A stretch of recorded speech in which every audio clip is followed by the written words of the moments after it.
the new entrants, being Lucid and Rivian, have the highest upside potential, just given that they're starting from basically nothing. But I do think that the incumbents, being GM and Ford, very specifically here in the U.S. market, have huge opportunity that is underestimated as they transition their portfolios to EVs. So I think, as you're looking at this, you could take a lot higher risk in the newcos, potentially, have a lot higher reward, or play it a little bit safer in companies that we think are underappreciated at GM and Ford. I would take your point on Lucid and Rivian if they didn't already have such a high valuation. They came to market with people almost giving them the benefit of the doubt on their success over the next 5 years. It feels to me like they're just going to have to earn their way into those valuations, or maybe they're down enough that it looks a little more doable. Well, I think when you look at both those companies, they clear 3 hurdles that we look at.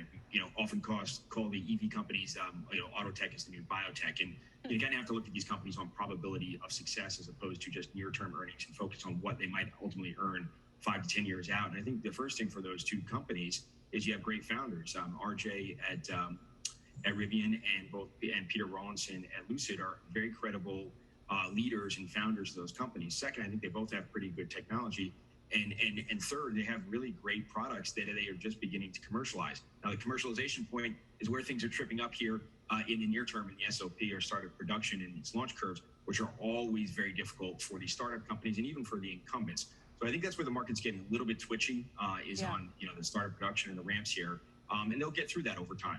Let's talk about why you think this is a tipping point year for EVs, and who might be the biggest losers from that. Is it the traditional automakers who are not aggressively investing to keep up?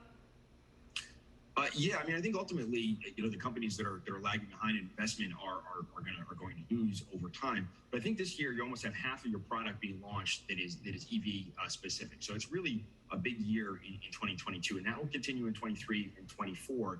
And we do think, the penetration rates that we're looking for right now, 4% in 22, 5% in 23, and 6% in 2024, probably have some real material upside. It's going to depend on sort of capacity ramps at the automakers, and then potentially what happens with government incentive. And the Build Back Better plan, which seems like it's kind of dead on arrival right now, may be broken up in piecemeal.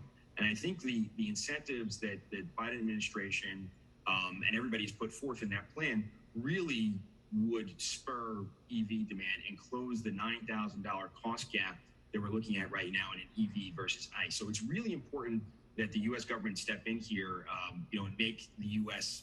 Industry competitive with what's going on in Europe and China. So we do think there's, a lot of focus from the companies and product launches, but I think also the government really needs to step in here and really make sure the U.S. is competitive on the global stage. Yeah, and I'll be watching the oil price. Certainly the higher it goes, the more people start to ponder the alternatives. Finally, Tesla, where do you think those shares are headed this year? No, listen, we have a neutral on that. And I think, Elon has done something that nobody else has done. He's really the tip of the spear on the EV evolution and revolution. So, I think that thing, that company will trade sideways over time.